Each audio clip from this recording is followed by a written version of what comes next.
Disclaimer: this content is intended for mature audiences only. Viewer discretion is advised. My name is Claire. I'm 37 years old, and I need to tell you something that's been sitting like a stone in my chest for months now. Maybe longer. Honestly, I don't even know when it started anymore. It feels like the kind of slow, quiet unraveling you don't notice until one day you wake up and your whole world looks different. I've been married to Ethan for 14 years. 14 years of shared bank accounts, inside jokes, small vacations, and raising our son, Lucas, who just turned 9. 14 years of being safe, comfortable, predictable.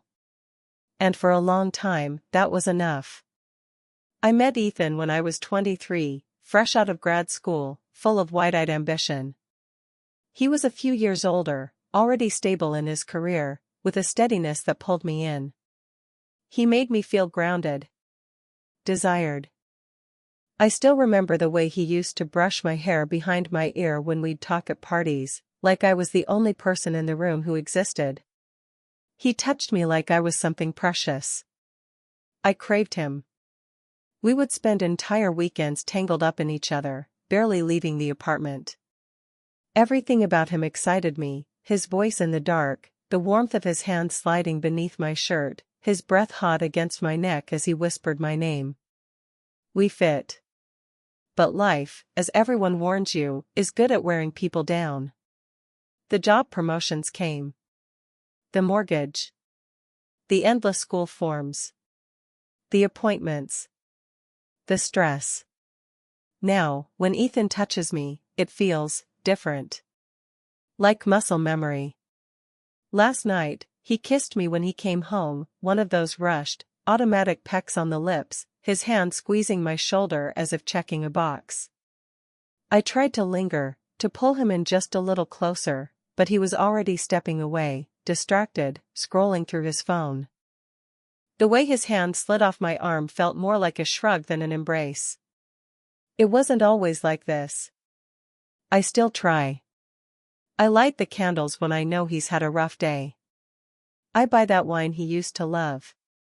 I touch his arm when we sit on the couch, leaning into him like I used to. But now, the way he responds, or doesn't, leaves me feeling like I'm chasing something that isn't there anymore. A few nights ago, we were lying in bed. I reached for him under the covers, tracing slow circles on his chest, trying to create the spark we used to have so effortlessly. He sighed, not in pleasure, but in mild annoyance, and said, "I'm exhausted, Claire." Not tonight. It wasn't rejection, not really. Not outright. But it chipped at me. I turned onto my side, staring into the dark, and felt the distance between us like a cold draft seeping through the cracks. Ethan used to pull me close in those moments, even if we weren't going to make love. He used to tuck his arm around my waist and press his chest against my back, his breath warm in my hair. But now he just rolled the other way, scrolling on his phone again, the blue light flickering across the ceiling. I lay there wondering if he even noticed I was hurting. The next morning, while packing Lucas's lunch, I watched Ethan reading the news on his tablet. I studied his face like a stranger would, the sharpness of his jaw, the faint lines at the corners of his mouth, the dark circles under his eyes. He looked elsewhere. And that's when it hit me. It wasn't one moment. It wasn't one fight, or one betrayal. It was the accumulation of little silences. Missed chances. Quiet retreats. But that morning, standing there in our bright kitchen while Lucas played with his cereal, I realized something had shifted. I was no longer sharing my life with the man who used to look at me like I was his world. I was sharing a house with someone who had slowly stopped seeing me at all. And I wish that was the most shocking part of this story. But what my son did today, that's what broke everything wide open. Ethan is a firefighter. That's always been part of his identity, his pride, his passion, his purpose. And for years, I loved that about him. His courage, his dedication, the way his eyes lit up when he talked about the calls he answered, the people he helped. But lately, I've started to wonder if he's better at rescuing strangers than rescuing us. Yesterday was one of his rare days off. The house smelled like coffee and pancakes. Lucas had begged for chocolate chip ones and was now running around the living room in his superhero cape. I was at the sink, rinsing dishes, when Ethan came up behind me and wrapped his arms around my waist. His body pressed into mine, his chin resting on my shoulder. It was supposed to feel sweet, familiar. But instead, it felt heavy, suffocating. "Morning, beautiful," he whispered into my ear, his hand slipping beneath my sweatshirt, fingertips skimming my stomach. I stiffened. "Ethan, not now," I said softly, trying to keep my voice even. He pulled back, confused, a half-smile still on his face like he thought I was teasing. "What? I can't show my wife a little love?" I turned to face him, forcing a smile. "It's not that. I'm in the middle of dishes. And Lucas is right there." He shrugged, stepping back. "He's not even paying attention. Besides, you used to love when I snuck up on you like that." I swallowed hard. He wasn't wrong. I did used to love it.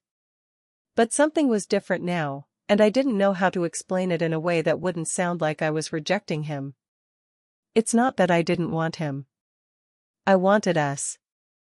The way we used to connect, talk, laugh, the inside jokes, the late-night conversations about nothing and everything. I wanted him to see me, not just touch me. But Ethan has always shown love through action, through touch, through doing things. He fixes the leaking faucet. He fills my gas tank. He folds laundry while I'm putting Lucas to bed. And I appreciate it, I do. But lately, all those little acts feel like transactions, like tasks being crossed off a list. We don't talk like we used to.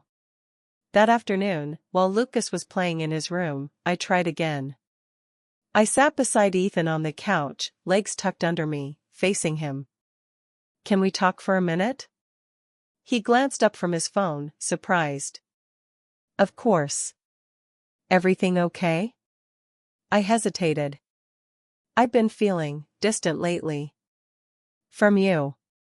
"From us." He furrowed his brow. "Distant?" "I mean, I know work's been crazy, but it's not just work," I interrupted gently. "I don't feel like we're really connecting anymore. We don't talk like we used to. I miss that." He exhaled, rubbing the back of his neck. "Claire, I work 24-hour shifts sometimes. I get home, and I'm exhausted. I don't always have the energy to sit and talk for hours. But I'm here. I'm doing everything I can for this family." I felt my throat tighten. "I know you are. And I appreciate everything you do. But I need more than that, Ethan. I need you. Your attention. Your thoughts. I need to feel like we're still in this together, not just coexisting."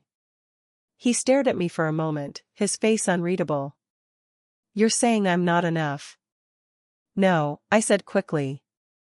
"I'm saying I miss us. It's not about blame." He shook his head, looking away. "You don't understand what it's like, Claire. The things I see at work, the stuff I carry home. Sometimes, the last thing I want to do is talk." And there it was, the wall. The same wall that had been growing between us for months. I reached for his hand, but he pulled away, standing up. "I'm going to check on Lucas," he said quietly, disappearing down the hall. I sat there, alone on the couch, feeling the weight of yet another conversation that hadn't gone anywhere. We weren't fighting. We never really fought. We just missed each other. Over and over again. And I didn't know how many more misses we could survive. The next few days felt like walking on a wire stretched too thin. Ethan was trying, I could see that, but his trying only made me feel more trapped.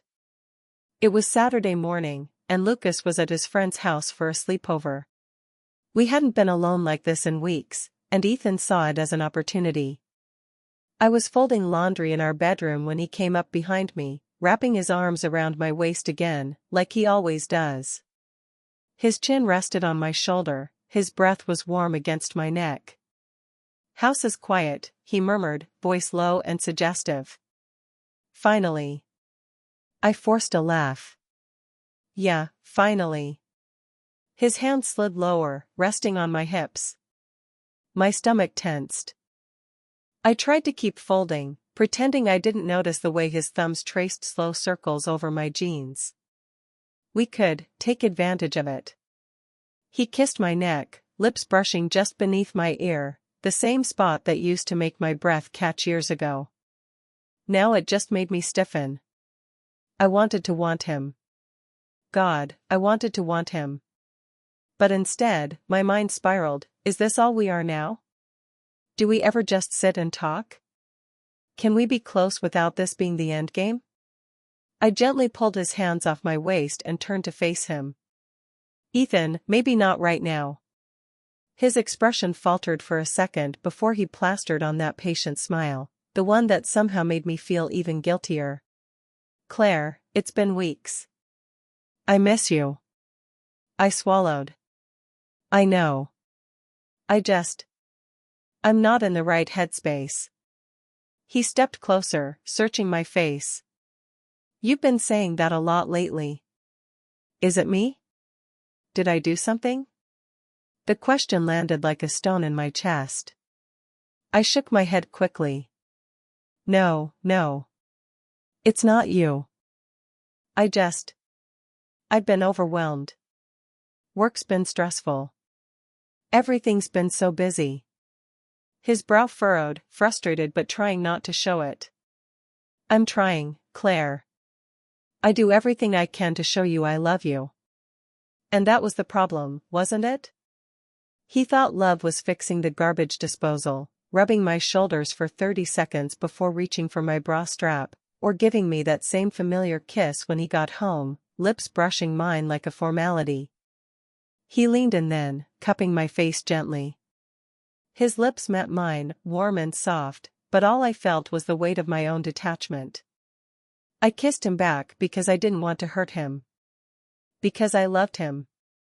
Because I was supposed to want this. But my lips barely moved. My body didn't respond. Inside, I recoiled. When he pulled back, his eyes searched mine for something I couldn't give. And still, his hand slid down to my lower back, inching lower. I shifted away under the guise of grabbing another shirt from the basket. I should finish this before it piles up again. He exhaled heavily, stepping back, rubbing his hands over his face. "Right. Yeah. Laundry first." His voice carried an edge, but he walked out without pressing. The door closed softly behind him, and I stood there, laundry in my hands, my heart pounding in my chest for reasons I couldn't even fully name. Why does everything have to turn into sex? The meltdown wasn't planned. Of course, it never is. It happened on a Tuesday, one of Ethan's rare early nights home. He had made reservations at this little Italian place we used to go to before Lucas was born. "I thought it might be nice to have a real date," he said, with that hopeful smile that made my stomach twist. "Just you and me. Like old times." I wanted to be excited. I wanted to reach for his hand, kiss him, tell him how sweet it was. Instead, I felt like I was sitting in someone else's life. The restaurant was warm and dimly lit. Candles flickered between us, casting shadows that seemed to widen the distance across the table. The waiter poured our wine, and Ethan raised his glass. "To us," he said softly. I forced a smile and clinked my glass against his. "To us." We made small talk, Lucas's upcoming science fair, Ethan's schedule, my latest project at work, but every topic felt like wallpaper covering cracks neither of us wanted to acknowledge. At one point, Ethan reached across the table, taking my hand. "Claire, I know things have been off. But I want us to get back to where we were." I swallowed hard, my pulse quickening. I want that too, I whispered, though it didn't feel true in that moment. He smiled, relieved, and squeezed my hand. Good. Because I've been thinking maybe we should take a little trip. Just us. Get away, reconnect. Like we used to. The pressure of his optimism was unbearable. I couldn't breathe under it. That sounds nice, I managed, but my voice was shaking. He noticed. Claire, what's going on? Talk to me. The dam cracked. Ethan, I don't even know who we are anymore, I blurted, my voice rising. We sit here and pretend everything's fine, but it's not fine. You don't see me. You don't hear me. Everything always turns into sex or schedules or fixing things, and I'm drowning, Ethan. His eyes widened, blindsided. Where is this coming from? I'm trying, Claire. I do everything for this family. I work insane hours, I'm home as much as I can be, exactly. I interrupted, my voice shaking. You do things.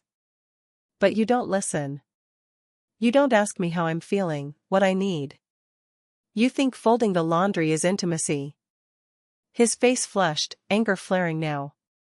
You think this is easy for me? You have no idea what I deal with at work. The people I pull out of burning buildings, the kids I can't save. And then I come home and you tell me I'm not doing enough? What else do you want from me, Claire? Tears burned my eyes. My voice cracked as I whispered, I want my husband back. He stared at me, jaw tight, chest heaving. For a moment, I thought he might say something, shout, maybe even walk out. But instead, he went silent. The waiter appeared awkwardly, sensing the tension but pretending not to. Would you like dessert menus? I wiped my eyes quickly, my hands trembling. No. We'll just take the check. The ride home was suffocating. The silence between us was louder than any argument we could have had. I stared out the window, blinking back more tears, feeling like my entire chest was caving in. When we pulled into the driveway, Ethan finally spoke, his voice low and tight. I don't know what else you want from me, Claire. I didn't answer. I couldn't. Later that night, as I lay in bed staring at the ceiling, the guilt crashed over me like a wave. Why did I say all that? Why now? I loved him. I knew he loved me. But somehow, we'd both built lives that no longer fit together. And instead of pulling closer, we were breaking apart. I rolled over and stared at Ethan's back as he slept, his breathing steady, completely unaware of the war raging inside me. And tomorrow would be the day Lucas would do something that shattered everything. Days slipped into weeks, and the silence between Ethan and me grew heavier, thicker, until it felt like we were living in parallel worlds under the same roof. I watched him from across the room one evening as he sat in his favorite chair, the one by the window that overlooked the street where Lucas rides his bike. Ethan's shoulders were hunched forward, his fingers loosely gripping a mug of coffee that had long since gone cold. He didn't say much anymore. Not because he didn't want to, but because I think he was exhausted, not just from his job, but from trying to hold us together with invisible threads. I missed the man who used to laugh easily, who used to kiss me like he couldn't get enough, who whispered promises in the dark. But more than that, I missed feeling like I mattered to him beyond the walls of this house, beyond the roles of wife and mother. One night, I found him sitting at the kitchen table, staring at his phone with a blank expression. His face was etched with lines I hadn't noticed before, the kind carved by sleepless nights and worries he never shared. When he caught me watching him, he gave a small, sad smile. Hey. Hey, I whispered back. We didn't say much, just shared a quiet moment that somehow felt heavier than all the arguments combined. I thought about the times he'd come home smelling like smoke and ash, his hands trembling slightly after a tough call. The times he'd put on a brave face, but I knew he was carrying invisible scars, the faces of people he couldn't save, the chaos he'd stepped into. He was a man who fought fires, but he was also a man who was quietly burning from the inside out. And I realized how selfish I'd been, expecting him to be my rock when he was struggling to hold himself up. But that didn't erase the ache inside me. The ache of feeling invisible. Of wanting to reach out but not knowing how. Of wondering if the man who once loved me deeply still existed beneath this exhaustion and distance. One night, after Lucas was asleep, I sat on the couch alone, the house finally quiet. I pulled out my phone and stared at Ethan's name. I thought about texting him, something simple. "Can we talk?" Or maybe, "I miss you." But the words felt heavy, like a weight I wasn't sure I could carry. Could we really fix this? Or had the distance become too wide? The truth was, I was terrified. Terrified of opening a door that might never close again. Terrified of being hurt, again. But even more terrifying was the thought of giving up. I closed my eyes and breathed deeply. Tomorrow, I decided, I would try. Not for Ethan, not for Lucas, but for myself. Because somewhere beneath all this pain, I still believed in us. The night Lucas came home from his friend's house, everything changed, though not in the way I expected. Ethan and I sat at the kitchen table, the silence stretching between us like a chasm neither of us dared to cross. Then the phone rang. It was the school. Lucas had been caught sneaking into the girls' locker room during gym class. When he got home, his face was pale, eyes wide and trembling. He wouldn't look at either of us. I knelt beside him, heart pounding. "Lucas, what happened?" He swallowed hard, voice barely above a whisper. I just wanted to see if anyone would notice. I didn't mean to cause trouble." Ethan put a hand on my shoulder. His grip was steady but not demanding, a quiet reminder that we were still a family, even fractured. That night, after Lucas was asleep, Ethan fell asleep on the couch, his body curled into itself, the lines of exhaustion deeper than ever. I watched him, feeling that familiar ache. The man I loved was here, but so was the distance that neither of us knew how to cross. I went to the couch and sat beside him, hesitating before reaching out to gently brush his hair away from his forehead. He stirred but didn't wake. For a moment, I let myself imagine things might still be okay. That maybe, just maybe, we could find our way back through the cracks. But as I sat there, the weight of everything settled on my chest, the unspoken apologies, the missed chances, the quiet loneliness. I realized that sometimes love isn't enough. Not without trust. Not without connection. The truth was, Ethan's heart had grown distant long before today, and mine was retreating too. I didn't know what tomorrow held, or if we'd ever bridge the silence that had settled between us. But as I leaned down and pressed a soft kiss to his forehead, I promised myself to keep trying, even if it meant learning how to let go. You know, when I first started telling you about all this, I wasn't sure what I wanted you to hear. Or maybe I didn't want you to hear too much, just enough to keep the story going. But now, after everything, I realize it's not about the details, or even about Ethan or Lucas specifically.